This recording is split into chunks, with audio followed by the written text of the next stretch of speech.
Hey guys, welcome to my channel. My name is Dari and it's been already 6 months as I'm living in Istanbul, Turkey. Oh my gosh, I still can't believe it's been already so long. But anyways, today I wanted to share with you some cultural shocks that I found about Istanbul and Turkey in general, and also maybe some things that I found very strange and unusual, and I'm sure you'll find this interesting, guys. So keep watching it until very end. The first thing you notice when you come to Istanbul is that this city is the city of cats. Cats are literally everywhere here, even like in some shops, they're lying just on the clothes and etc. I've never seen this anywhere before, and it's a very pleasant cultural shock, even though I prefer dogs still, but it's still super cute. The cats are everywhere, they're so nice, you can pet them, so this is something about Istanbul that I like. Another thing is that there are basically no rules on the roads. Everybody is driving how they want, and being a pedestrian or tourist here, it's super stressful because they never stop on the zebra. They never let you go. They just driving however they want, and it's like in the first months of living here, I felt super stressful crossing the road, for example, and it became a rule for me: when you are seeing locals, Turkish people crossing the road, you should cross next to them because maybe they feel it somehow that you can cross it. And by the way, recently I started practicing of driving in Istanbul. Wish me luck. If I already mentioned to you about driving, another thing that really shocking me here in Istanbul is the motorbikes on the pedestrian roads. Sometimes you're just walking with your friends and you see some signs and you're turning on your head and there's a motorbike on the pedestrian road and he was like, go, I need to drive. And you're like, what's happening? Like, how is it even possible? Because honestly, maybe in some Asian countries it's maybe a thing, but in Europe and in Russia where I'm from, it's super unusual. You will lose your license, but not in Istanbul. Once again, there are no rules on the road in Istanbul. But the biggest shock that's gonna be for everybody who is coming to Istanbul is taxi drivers. And oh my god, I even can't express you what I feel about them. What you should be prepared for, guys, is that many of them will try to scam you. Of course, not everybody, but as I'm telling you, it's a lottery here in Istanbul how lucky you're gonna be. Often they don't set up a counter. There is a counter on taxis and it's calculating how much it costs the road during like every mile, and often they don't set up it and then creating a huge amount. Also, they ask you to cancel the ride, and with women sometimes they behave just horribly. So recently my girls and I were returning home and we ordered taxi, and then when the man saw us, he started screaming, he started turning on music loud and then really silent, joking like all the time. There is a road, highway, he's looking at us and, Habibi, come to Dubai. So recently he just behaved horribly. I was shocked. I was feeling super unsafe. Another time is that my friend and I were returning from the airport and taxi driver started like racing with another driver, opened the window, screaming at them. Then he wanted to charge us extra, too much. We know about paying extra for the road, so we added it. He started screaming at us. We were afraid he would beat us, that it was that loud that the guard of our apartment block went out to him. So usually experience with taxi drivers is very unpleasant in Istanbul, guys. Just be prepared to that. When I firstly moved to Istanbul, my friend was driving me to the shopping mall and we had to stop next to the guard and open the trunk. I found this very unusual, but he said that in every shopping mall, all the drivers, they're opening the trunks to show that there are no people, no guns, or etc. I also don't think I've seen this in any other countries. Speaking about public transport here in the city, there is metro on the Asian side and also on the European side. And also there is a Marmara. Basically, Marmara is the same thing like metro, but it's crossing the Bosphorus. And also it looks like a train sometimes.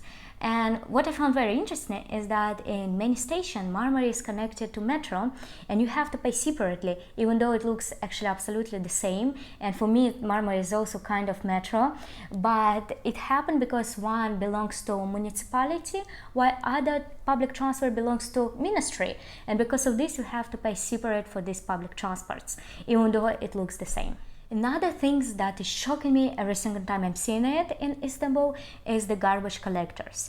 There are some men with a big garbage van behind them, and they're running in the city and collect some garbage. And I was shocked that sometimes I'm seeing they're running on the highways. I'm shocked. I've never seen this anywhere before. And also sometimes little boys like collecting the garbage and also running on the highways and everywhere. This is also something I've never seen before, and I don't know how to even express my emotion, but it's truly shocking me. One thing that I found very difficult about living in Istanbul as an expat is that bank departments created their own rules, even though they belong to the same name, same bank. For example, when I firstly came here and I was trying to open a bank account, I came to one bank and they told me what I should do for this. I came to the same bank, but in the different location. They told me I can't do this. They didn't explain why, just no. I came to the third bank, the same name, but different location again, and they told me I can't do this because of this. I came to the fourth bank and they said, yeah, I can do it, and I opened the bank account. So everybody here is creating their own rules, and the same situation for post offices. For example, I needed one special code. I came to the post office and they gave it to me. Then my friend came to another post office to ask the same code, and they didn't give it to her without any reason. She came again to the post office that I've been before, and she got it. So everybody here is creating their own rules, and it's very difficult for the expert as myself living here and trying to understand what's the problem. Moreover, mostly people don't speak English here, so it's very difficult to understand what was the issue and how can we solve this. But I believe that the thing I found the most difficult about living in Istanbul as an expat without knowing Turkish language is communication with locals. And it's okay that many people don't speak English. For example, I'm okay to using Google Translate. I'm understanding that I came to their country and it's my problem that I don't know their language. But it's very difficult to communicate because usually the conversation just stops when I'm saying that I don't speak Turkish. Even though I'm with translator trying to translate anything, they usually just say no. Let me give you an example. Recently my mom transferred some amount to my Turkish account, but for some reason Turkish bank refused the transaction. So I came to the bank. There was two people before me, and the lady who worked there, she was super polite, talking with everybody, joking. When I came there, I asked if she speaks English. Her face changed and she said no.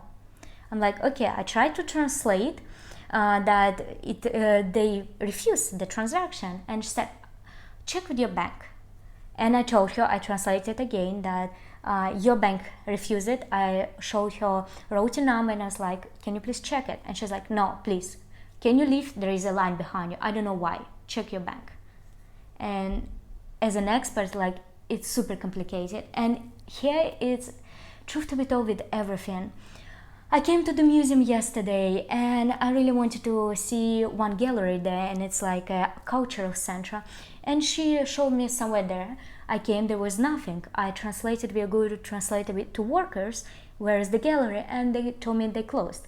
I came back to, if I think it's like ticket office, and I asked again, and she was like, no. I was like, why no? And I was trying to translate, it's like, no English.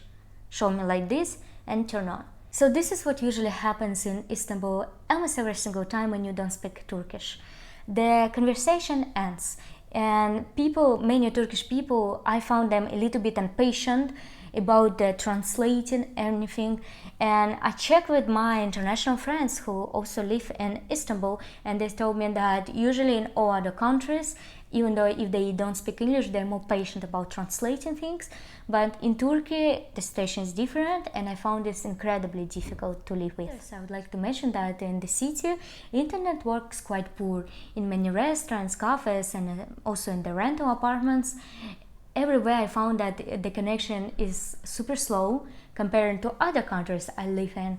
And also because of this, it's becoming quite pricey to buy extra gigabytes every single month. For example, in my rental apartment, the internet works super poor when we just came there, and we asked the landlord to increase the speed. What he did, he paid extra, he increased it, he sent me a screenshot that he increased it twice or 3 times. But it still works quite bad when you're working on the same time with somebody, because if I'm working on the same time with my friends, someone else has poor connection. so other person has to stop working. Another cultural shock for me here is that people are smoking here everywhere, in all public places, in the cafes, restaurants, and I'm not kidding right now. 1 month ago I was buying a dress in some showroom and there was a lady smoking next to the cashier. I'm like, how is it even possible? I haven't seen this anywhere else before, and I'm not a smoker, so I'm not really a big fan of the smell. And when you're going to good restaurants or a cafe and you want to enjoy it, people are smoking even inside of the building very often, so I found this a little bit unpleasant. Let's continue, shall we?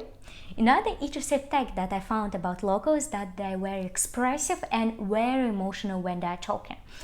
And because of this, it can be sometimes very loud outside. But the most loud thing I would say is that there are a lot of people who are selling stuff on the streets. For example, water. Some people just holding water like that and walking on the streets, and they're screaming about they're selling it. And because of this, it can be very chaotic for a tourist here, and even for me that I'm living here for quite a lot, I still found this very chaotic when a lot of people are speaking very emotionally, and also that people are screaming about selling something, and it actually can be a little bit tiring if you're not used to this. Right now, let me share with you something that annoys me the most, and I'm talking to many people, including locals, and they feel absolutely the same. There are one public transport, metro bus, and then you know how basically it works on public transport. Some people wait that people from inside are going out. When everybody's went out, you're going inside. Here, the situation is completely different.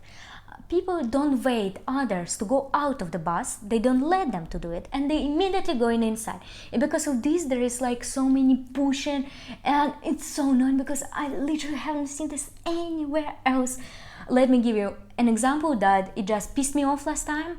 It was 2 days ago. I was going out of the bus, so I was ready stepping out of the bus, and some local man pushed me inside, and because he just wanted to enter the bus one of the first without letting me go, and I was the first one to go out of the bus or the line. There were some people behind me who also were going out.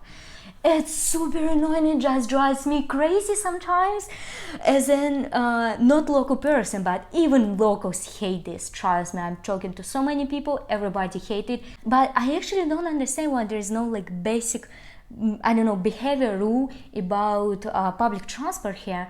But unfortunately this is the truth, and be prepared for that if you are moving to Istanbul.